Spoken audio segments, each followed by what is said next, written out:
Quarta-feira, 13 de fevereiro de 2019. O plenário acaba de aprovar duas medidas provisórias, uma delas tratando da transferência de imóveis do INSS para a União, ou seja, trazendo várias mudanças relacionadas a imóveis públicos federais. Essa medida provisória ela trouxe uma certa polêmica em alguns pontos e daqui a pouco a gente vai discutir aqui com os deputados, mas eu vou trazer algumas mudanças que ela trouxe. Por exemplo, ela permite essa transferência dos imóveis do Instituto Nacional do Seguro Social para o governo federal. E o que muda isso na prática?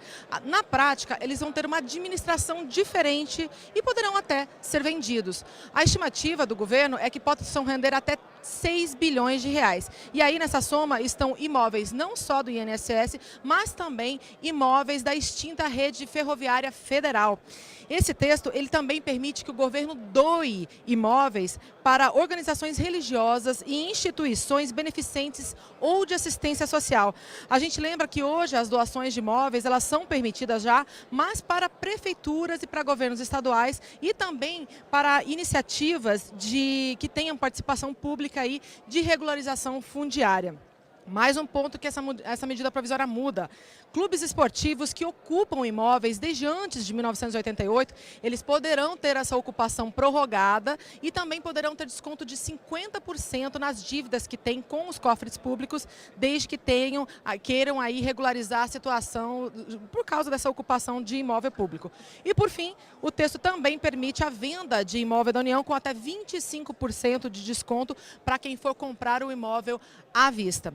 Bom, eu disse que o texto teve alguma polêmica, né? Principalmente essa questão da transferência dos imóveis do INSS para a União. Entre os deputados que defendiam, né, a possibilidade dessa transferência, está o líder do PPS, deputado Daniel Coelho, de Pernambuco. Boa noite, deputado. Muito obrigada por estar aqui com a gente nessa entrevista. Por que o senhor acha necessário essa transferência, passar esses imóveis do INSS para a administração do governo federal? Boa noite. Olha, a gente está falando aqui de economia. O governo não tem estrutura para administrar esses imóveis. Eles estão se estragando, eles estão se acabando nos diversos estados do país.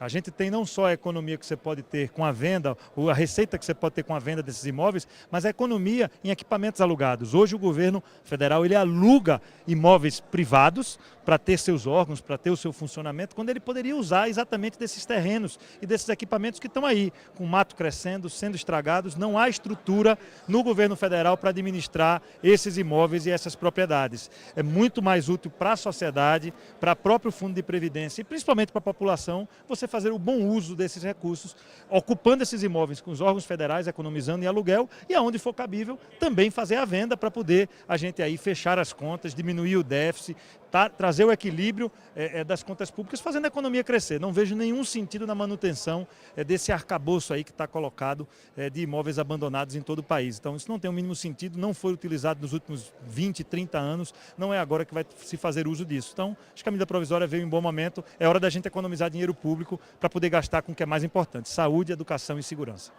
Muito obrigada, deputado. Como eu disse, essa medida provisória ela gerou uma certa polêmica e entre os principais críticos da medida provisória estava o líder do PSOL, o deputado Ivan Valente, de São Paulo. Deputado, por que a resistência a essa transferência dos imóveis do INSS para o governo federal? Bom, em primeiro lugar, o ministro Paulo Guedes, que é um ultraliberal, ele está precisando de dinheiro, de caixa, para ganhar a confiança do mercado.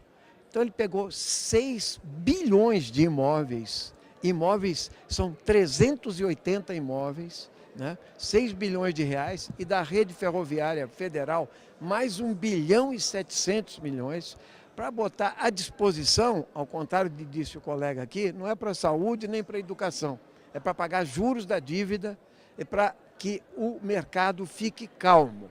Então essa medida provisória que passa para a União, quer dizer, para o patrimônio da União, existe lá, primeiro, descontos inaceitáveis de 25% na venda, questões que mereceriam uso para licenciamento ambiental liberado, dinheiro que vai ser dado para organizações que você não conhece, em organizações religiosas, inclusive para se fazer política com isso.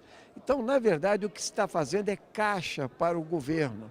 né? Amanhã o INSS precisa alugar prédios e ele vai gastar dinheiro com isso também.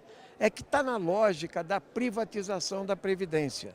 Todas essas medidas têm uma lógica, que é entregar a Previdência pública para o Brasil, para o mercado financeiro. Por isso nós fizemos uma obstrução a essa proposta, que na visão do ministro Paulo Guedes não serve para nada, porque para ele todos deveriam pagar Previdência e fazer o jogo do mercado, para existir o que existe no Chile hoje.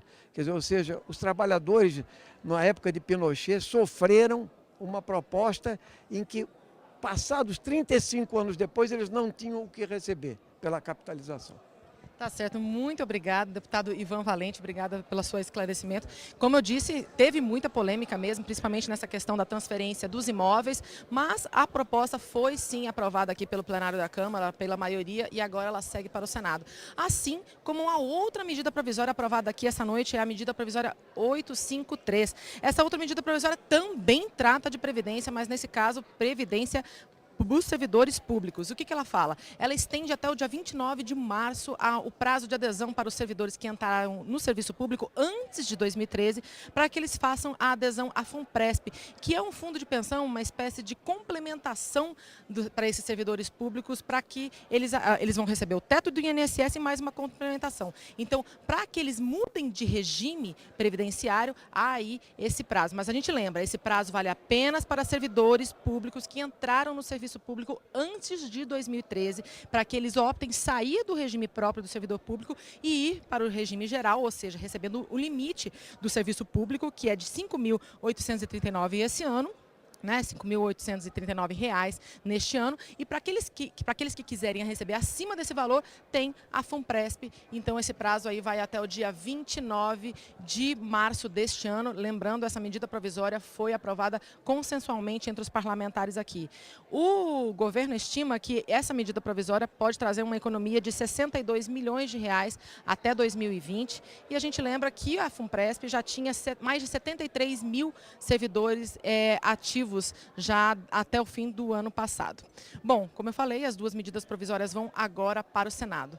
Logo mais às 9 horas da noite, você pode conferir os principais destaques de toda a Câmara dos Deputados aqui na TV Câmara. Até mais na próxima votação aqui no plenário da Câmara. Presidente da Câmara aceita pedido de abertura de CPI para investigar a tragédia de Brumadinho. O desastre foi tema de comissão geral no plenário. E comissão externa já marcou as primeiras audiências. Defesa dos animais ganha destaque. É tema de 25 dos novos projetos apresentados este ano. E veja também: evasão, aprendizagem baixa, falta de estrutura. Os desafios da educação para 2019.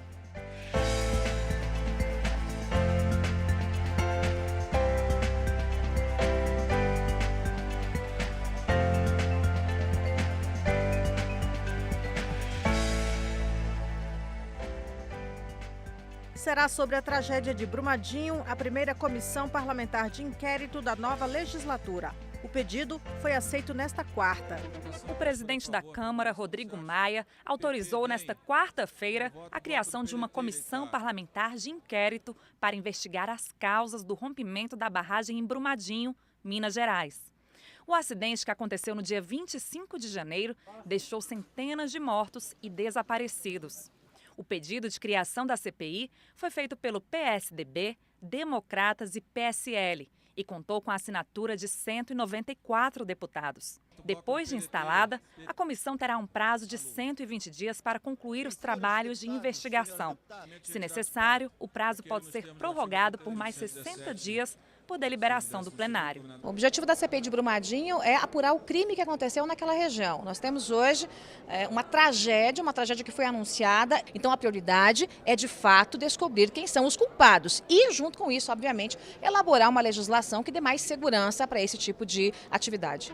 Brumadinho também foi tema de comissão geral, quando o plenário se reúne para discutir um tema que mobiliza o país. O rompimento da barragem da mineradora Vale, em Brumadinho, Minas Gerais, no dia 25 de janeiro, deixou 165 mortos e ainda mais de 150 desaparecidos. Quem vive lá veio à Câmara dos Deputados falar do que aconteceu. Na minha horta que eu vivo, foram tirar 32 mortos. Isso é na minha horta, mas no geral já perdemos as contas. E nós só pedimos responsabilidade, porque como vamos viver agora para frente? A Vale está assediando as pessoas com advogados falando para assinar papel e fazendo ações assim que violam ainda mais os direitos humanos já violados pela empresa. O prefeito de Pará de Minas quer que a Vale garanta água para o município, que fica às margens do rio Paraopeba e tem 100 mil habitantes. A população não pode ficar desabastecida. Além da população, nós temos todo o complexo industrial. O medo é que Brumadinho seja esquecida, como Mariana. 3 anos depois, o que nós temos é uma fundação criada pelas mineradoras que gasta mais de 250 milhões de reais por ano para se manter e até hoje não fez nenhuma casa em Mariana. Deputados de vários estados participaram do debate na comissão geral realizada no plenário. Entre eles, integrantes da comissão externa já criada para acompanhar o caso e a autora do pedido de CPI para apurar as responsabilidades. Por que não foi feita uma CPI de Mariana? A gente vai ficar aguardando outras e outras tragédias? Mas a instalação da CPI gerou polêmica. Eu já trago aqui a proposta também da bancada mineira, fiquei de apresentar, com as assinaturas necessárias da Câmara e do Senado para uma comissão parlamentar mista. Não é possível, já temos as assinaturas, não é possível fazer 2 comissões. Uma no Senado, uma na Câmara. A bancada mineira estava em peso no plenário, se revezando na presidência da sessão e na tribuna. Além da CPMI, os deputados querem um esforço concentrado até o final de março para modificar as regras de mineração. Antes da reforma da Previdência, vamos cuidar de resolver primeiramente a questão de Brumadinho e das barragens. Que a mineração continue produzindo para Minas Gerais emprego, que a mineração continue produzindo para Minas Gerais bem-estar para as pessoas, mas absolutamente, nós não precisamos de conviver com esse tipo de desastre que ocorre.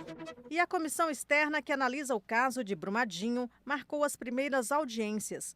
Já começa nesta quinta-feira. A comissão externa que acompanha a investigação do rompimento da barragem de Brumadinho, em Minas Gerais, aprovou nesta terça-feira requerimentos de ações, como a realização de audiências públicas e pedidos de informações à mineradora Vale.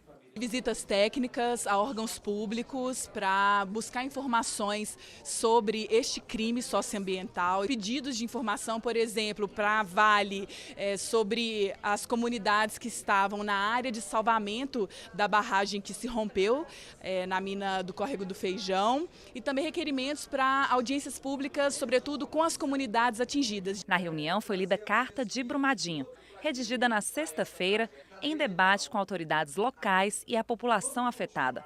A carta defende mudanças na Lei Candir, que isenta de ICMS as exportações de minérios. Em relação à Lei Candir, ela que foi criada em 96 para motivar e incentivar a exportação de produtos primários, nós queremos separar o agronegócio da exploração minerária.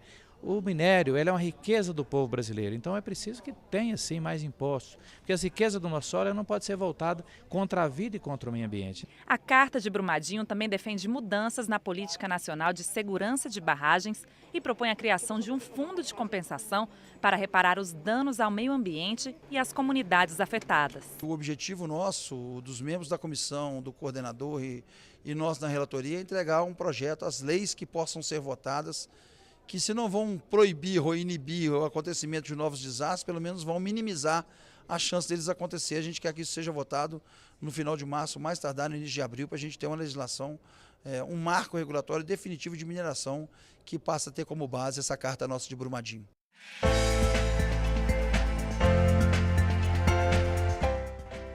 Os cuidados com os animais ganham destaque na agenda da Câmara. Dos novos projetos apresentados em 2019, 25 têm este tema. Eles são uma importante companhia para as pessoas, em casa e nas caminhadas diárias. Muitos contam com clínicas especializadas para os cuidados com a saúde e com a aparência. Mas outros sofrem maus tratos e até violência física, apesar dos voluntários que se dedicam a resgatar e abrigar os bichos que vivem nas ruas. Os direitos dos animais domésticos hoje são uma causa importante para a sociedade e fazem parte da agenda legislativa. Na Câmara, Só na legislatura que começou agora em fevereiro, já foram apresentados 25 projetos que tratam da defesa dos animais. 21 deles de autoria do deputado Fred Costa, do Patriotas de Minas Gerais. De acordo com os projetos do deputado, os pets não poderiam mais ser leiloados para o pagamento de dívidas, como ocorre com os animais de fazenda, e passariam a ter regras para a definição da guarda, em caso de separação do casal de donos. Nenhum condomínio residencial ou comercial poderia criar regras para restringir a permanência de animais de estimação. Eles também não poderiam mais ser vendidos em pet shops, lojas agropecuárias e mercados, e passariam a contar com uma rede de hospitais públicos e postos de saúde veterinários. Esses estabelecimentos e as clínicas privadas ficariam obrigados a comunicar imediatamente qualquer sinal de maus-tratos para a polícia. Mas o deputado diz que a principal luta é por um projeto que já foi aprovado na Câmara e agora está no Senado. Prioridade para nós, protetores de todo o Brasil, é mudar a legislação que hoje nós denominamos da impunidade.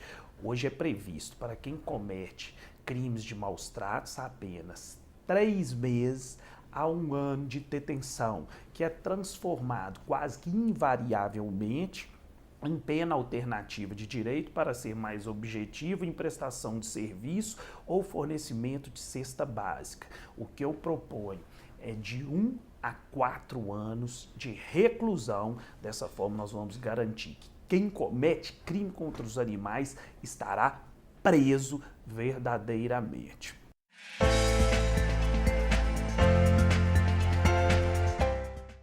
Câmara dos Deputados, quarta-feira, 13 de fevereiro.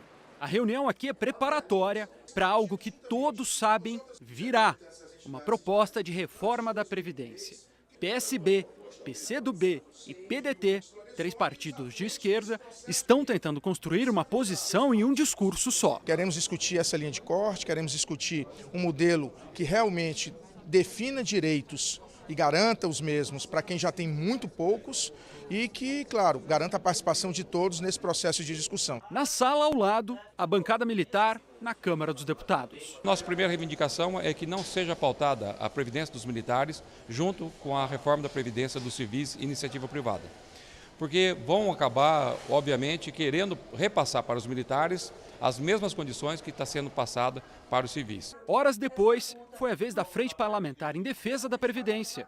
Mais de 100 entidades e 70 deputados marcando posição. Que haja uma reforma ampla, geral e restrita, como gosto de falar, que atinja todas as categorias, que cada um dê a sua parcela de contribuição, para que assim fique menor, o peso sobre as costas dos aposentados do regime geral. O fato é que o texto da reforma está pronto, segundo o ministro da Economia, Paulo Guedes. Faltam apenas alguns ajustes para que seja enviada aqui ao Congresso Nacional. São necessários pelo menos 308 votos para aprová-la no plenário. É claro que cada um tem uma ideia diferente. Nós vamos ter que ter a capacidade de, ao receber a reforma proposta pelo governo, debater a exaustão, recepcionando todas as ideias, todas as sugestões que têm um caráter não de obstruir, mas tentar construir algo bom para o futuro do país, seja vindo de onde for.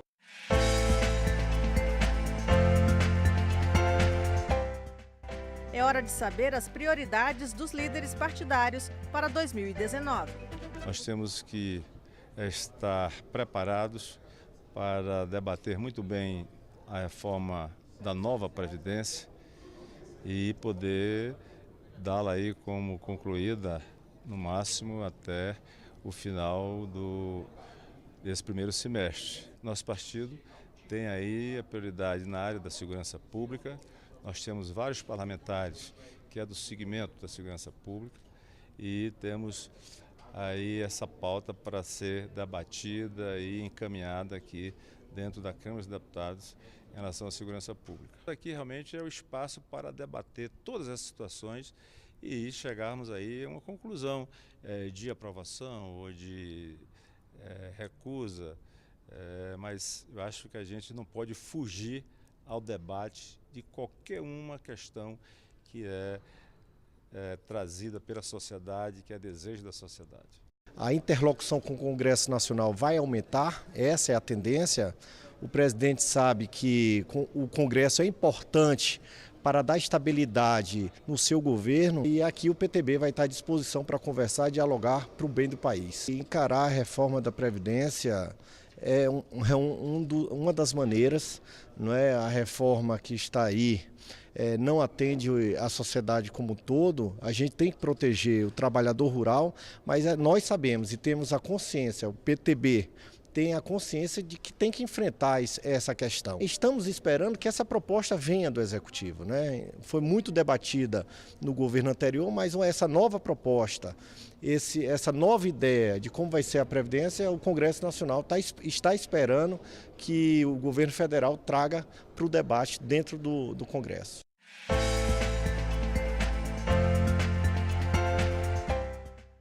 Aprendizagem falha, evasão elevada, ensino sem estrutura. Não são poucos os desafios da educação para o governo e legislativo em 2019.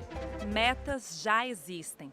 Basta consultar o Plano Nacional de Educação, o PNE, discutido e aprovado aqui no Legislativo. Lá estão os objetivos a serem atingidos ao longo de um período de 10 anos, até 2024, com um investimento mínimo de 10% do PIB. Entre as metas, aumentar o acesso à escola e valorizar os professores. Nós sabemos que nós precisamos aí ter condições de pagar melhor os nossos professores, de ter mais escolas de tempo integral, mais infraestrutura para a prática de esporte nas nossas escolas, que isso ajuda a combater a evasão escolar. Nós precisamos aí de ter condições de valorizar o profissional, o professor mais qualificado, incentivar para a sua qualificação, dar um salário maior para que ele tenha tempo de preparar suas aulas e não precise ter aí uma tripla jornada de trabalho. Nós estamos naufragando na tentativa da implementação do Plano Nacional de Educação e as metas ali estabelecidas não serão possíveis por vários fatores. Um deles, talvez o principal, a retirada de recursos. Sem dinheiro não dá para fazer política pública. Para quem não participou da elaboração do PNE, como deputados recém-chegados, partidários do novo governo, a visão é outra. Acho que o principal desafio da educação é a gente inverter a pirâmide de investimentos, né? Hoje você tem 4 vezes o investimento do ensino superior que você tem no ensino básico. Essa pirâmide precisa ser invertida. Não adianta a gente querer começar a construir a casa pelo telhado, porque aí começa a cair telha na cabeça de todo mundo. Precisa começar pelo alicerce. E hoje metade dos brasileiros não termina nem sequer o ensino médio. Não tem cota que resolva esse problema. A cota não ensina a ler, não ensina a escrever. O cara que não termina o ensino médio nunca vai ter a oportunidade de estar na universidade. Então, para beneficiar principalmente os mais pobres que hoje pagam a universidade dos mais ricos, a gente precisa inverter. E esse é o maior desafio, porque para inverter a pirâmide a gente precisa cobrar mensalidade nas universidades públicas de quem pode pagar. E vai ter uma resistência grande nisso. Mas o que diz o PNE? A meta é ter ao menos metade das crianças de até 3 anos em creches. O que mostra a realidade? Menos de 1/3 foi atingido, e de forma desigual. Entre os mais ricos, 55% estão matriculados. Entre os mais pobres, só 26%. E no caso da pré-escola? O PNE previa que todas as crianças de 4 a 5 anos estivessem matriculadas desde 2016. Mas qual é a realidade atual? Mais de 500 mil, ou 9,5% do total, não tem vaga. Resultado, do total de alunos matriculados no primeiro ano do ensino fundamental em 2006, só 1/3 concluiu o ensino médio em 2017. O ensino superior também está incluído no PNE. Meta: chegar a 2024 com 33% dos jovens de 18 a 24 anos matriculados. Realidade: apenas 18% estão matriculados hoje. O discurso do governo Jair Bolsonaro reforça que os recursos são suficientes, faltariam ajustes na gestão. E também valoriza outras abordagens, como o projeto conhecido como Escola Sem Partido, que não foi votado em 2018 e poderá ser reapresentado este ano. E outros temas esperam, como a renovação do Fundeb, o Fundo de Recursos para a Educação Básica.